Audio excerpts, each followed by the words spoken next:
14 ini itu di mana kita apabila terinfeksi itu dari hari pertama sampai hari ketujuh, ya, dan dari hari ketujuh sampai ke hari yang ke-14 itu akan ada akan beradu dengan imun kita gitu loh.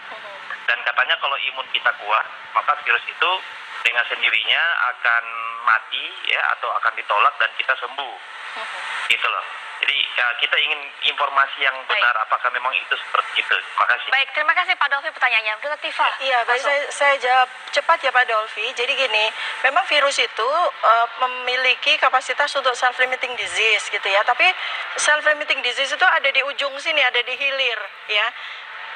Ada prakondisi yang mesti disiapkan oleh tubuh manusia untuk bisa menghasilkan self-limiting disease, yaitu apa? Status imunitas. Status imunitas itu diperoleh dari apa? Dari bahan baku yang menghasilkan status imunitas itu pada penyedia dari imunitas itu, yaitu pabriknya itu ada di perut kita, ada pada mikrobiota kita. Jadi ada 3 prakondisi yang harus disiapkan oleh manusia untuk bisa sampai pada self-limiting disease. Nah, ini di sinilah titik lemah masyarakat ya, di sinilah titik lemah masyarakat. Kita tahu kan bahwa status gizi masyarakat kita rendah, kebiasaan makan yang bagus juga masih sangat rendah, pengetahuan tentang bagaimana makanan yang bagus untuk mikrobiota kita sehingga bisa menghasilkan status imunitas yang tinggi itu juga masih sangat rendah. Ini juga perlu segera disosialisasikan sehingga masyarakat juga bisa berperan aktif untuk membantu supaya mereka tetap sehat. Dan ketika status imunitas mereka tinggi, kalaupun ada virus yang masuk itu insya Allah mereka tidak akan bisa tertular. Jadi tidak usah harus menunggu self-limiting disease gitu loh. Itu sangat penting ini ya. Jadi yang saya betul-betul sangat juga minta kepada pemerintah untuk memperhatikan soal sosialisasi. Bagaimana mencegah supaya seseorang itu tidak mengalami infeksi virus ini. Tidak cukup sekarang ini kita di dalam tahapan tidak cukup hanya sekedar cuci tangan dan sebagainya gitu ya. Ini sudah pada masuk tahapan kedua dari prevention, bahwa ada action yang proaktif dari masyarakat yang belum terkena, yang masyarakat masih sehat untuk memperkuat kapasitas imunitas dia dengan mengandalkan mikrobiota yang ada di usus dia. Itu yang bolak-balik saya betul-betul concern di situ gitu. Baik. Dan ini sosialisasinya masih belum ada, masih sangat minimal. Gitu. Iya, baik. Kita kembali lagi tadi masalah rapid test sudah sempat saya singgung di awal.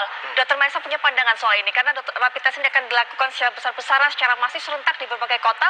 Cukup efektif, Dr. Maesa menurut Anda? Iya, yang pertama nanti mungkin harusnya Dr. Tifa tadi menjelaskan rapid test itu kan ada rapid test untuk melihat antigen dan antibodinya. Nah, itu secara teori kapan antigen itu terdetek, kemudian kapan antibodi itu terdetek. Kalau tadi secara teori Dr. Tifa sampaikan kan 7 sampai 14 hari setelah seseorang itu terinfeksi, maka imunitas tubuh untuk berusaha untuk membentuk antibodi. Makanya kenapa anjuran untuk social distancing atau self isolation di rumah itu 14 hari.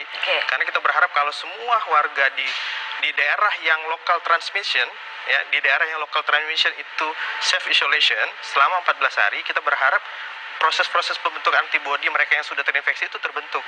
Sambil pelan-pelan kita lakukan disinfeksi untuk daerah-daerah yang sudah tertular oleh orang-orang ODP maupun PDP. Nah, tadi disinggung oleh Dr. Tifa, persoalan prevention, surveillance kita masih belum jalan nih untuk mendisinfeksi tempat-tempat yang terindikasi kuat itu tercemar oleh infeksi virus. Seharusnya apa yang dilakukan?